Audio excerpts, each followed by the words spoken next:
On September 4th, 1987, just 6 weeks before the stock market crash that would become known as Black Monday, financial markets across the United States opened for another trading day. In Los Angeles, employees arrived at the headquarters of ZZZZ Best as they had countless times before. Telephones rang, paperwork moved between desks, and company vehicles left for jobs across Southern California. Despite growing uncertainty in the wider financial markets, few people associated with the company had any reason to believe its future was in doubt. Within just 3 months, federal investigators would conclude that much of the business investors believed they owned, run by an 18-year-old entrepreneur, had never existed at all. In the early 1980s, carpet cleaning was one of thousands of small service industries operating across the United States.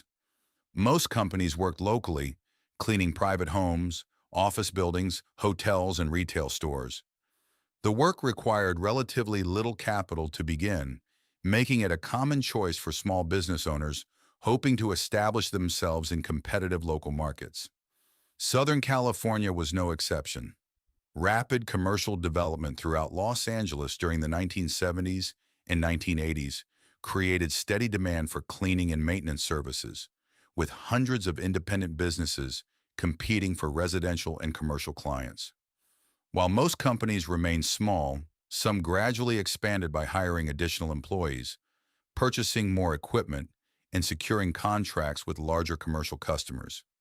It was an industry built largely on reputation. Customers expected reliability, quick response times, and consistent service, while larger commercial contracts often depended on long-term business relationships. During the decade, another related industry was also growing.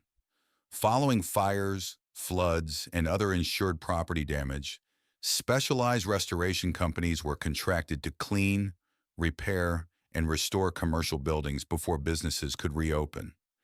These projects were typically far larger than ordinary cleaning jobs and often involved insurance companies, property managers, and construction contractors working together.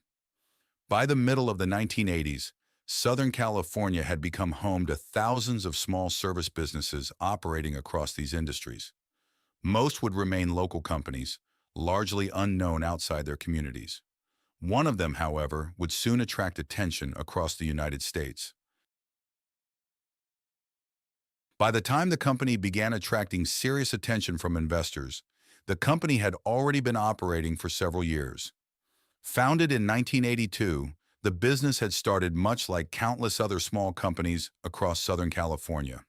Barry Minkow advertised carpet cleaning services through flyers, hired local employees, and accepted residential cleaning jobs wherever he could find them. For a period of time, the company genuinely performed the work it claimed to offer. As the business expanded, however, its financial situation became increasingly difficult. The cost of hiring employees, purchasing equipment, and maintaining daily operations often exceeded the cash flowing into the company. Rather than reducing the size of the business, Barry began looking for ways to keep it growing. According to later court testimony, some of the first fraudulent activities were relatively small. Customer payments were recorded before they had been received. Invoices were altered. Documents were created to help secure financing from banks and lending institutions. Each individual deception solved an immediate financial problem, but each also created another problem that would eventually need to be covered. As outstanding debts increased, so did the amount of money required to keep the business operating. Rather than ending the deception, the company became increasingly dependent on it. Over time, what had begun as a series of relatively small financial misrepresentations developed into a far more complex operation. By the mid-1980s, Barry began telling lenders and investors that the company was no longer simply a carpet cleaning company. According to company records, the business had expanded into insurance restoration. Following fires, floods, and other major disasters, commercial buildings often required extensive cleaning and reconstruction before insurance claims could be completed. These restoration projects were significantly larger than ordinary carpet cleaning contracts and frequently involved millions of dollars. To banks and investors, the explanation appeared entirely reasonable. A company that had started by cleaning carpets had successfully moved into a more profitable line of business. Financial statements reflected that growth. Revenue increased rapidly. Profit margins appeared unusually strong. Few people had any reason to question whether those projects actually existed. For the moment, the documents appeared to support everything the company claimed.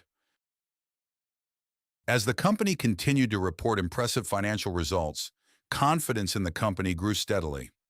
Banks approved additional financing, suppliers extended larger lines of credit, private investors became increasingly interested in the business. The company's rapid expansion also attracted considerable media attention. Barry Minkow was still barely out of his teenage years. Newspapers described him as one of America's youngest successful entrepreneurs.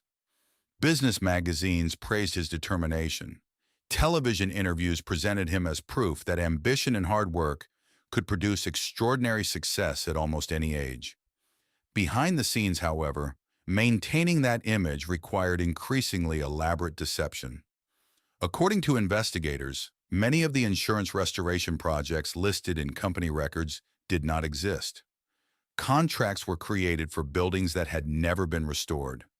Invoices documented work that had never been performed. Supporting paperwork was prepared to make those projects appear legitimate.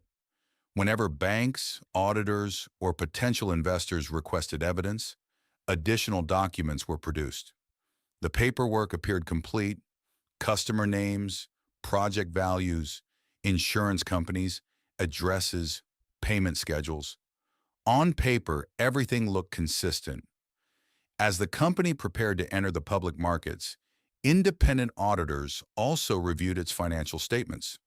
Like many audits, much of their work relied on documentation provided by the company itself, together with confirmations obtained through normal auditing procedures.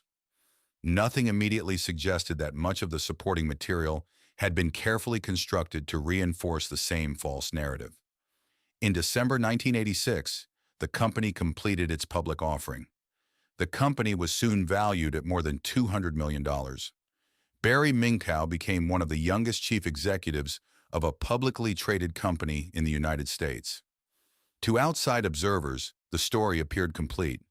A teenager had built a small carpet cleaning company into a multi-million-dollar corporation in just a few years.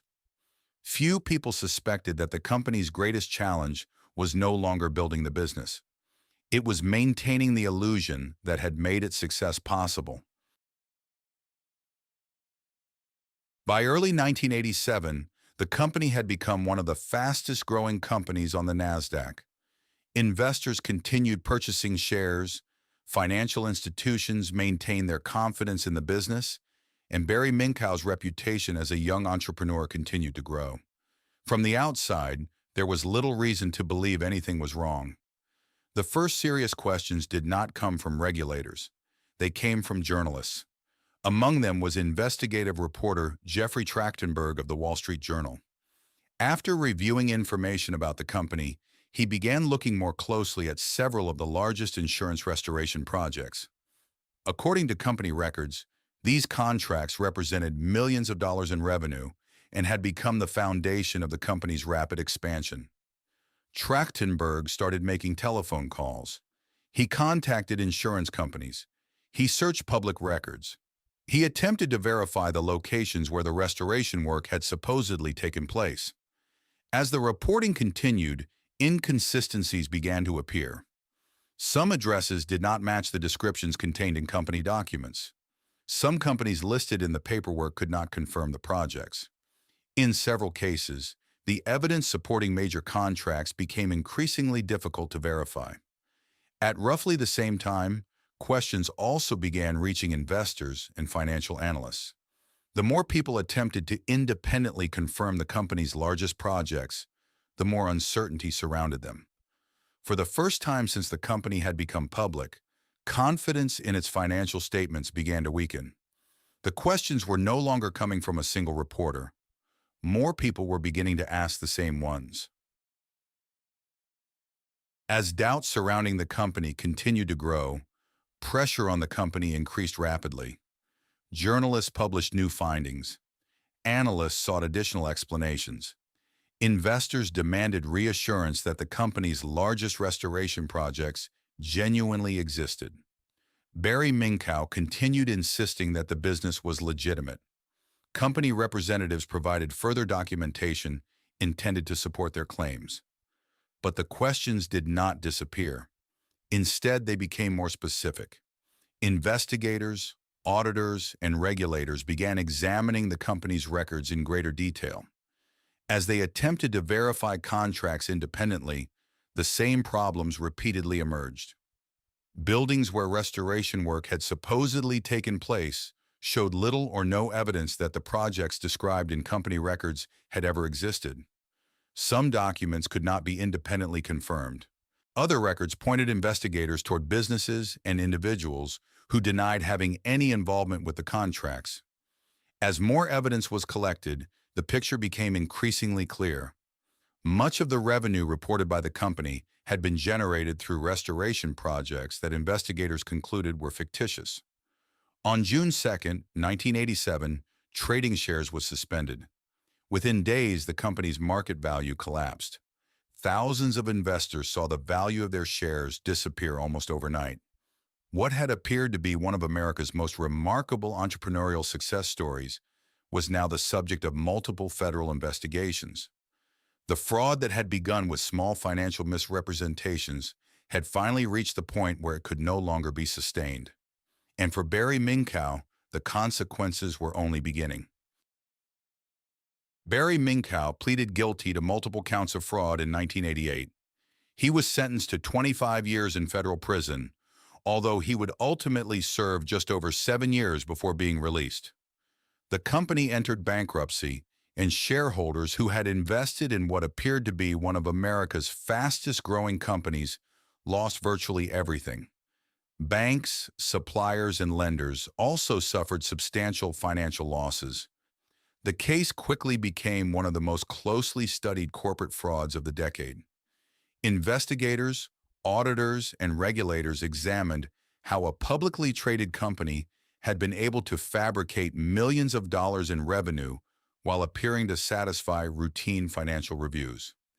In the years that followed, the case was frequently cited in accounting textbooks, auditing courses, and business schools as an example of the importance of independent verification and professional skepticism during financial audits. Barry Minkow later became a pastor and publicly spoke about his crimes, presenting himself as an advocate against corporate fraud.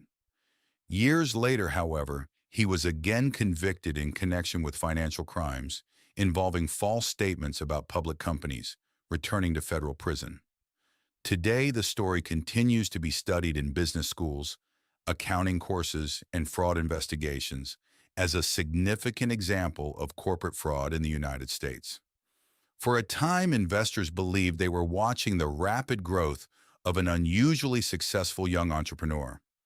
The investigation that followed demonstrated how convincing financial records, supporting documentation, and a credible business narrative were able to create confidence that outlasted the underlying reality.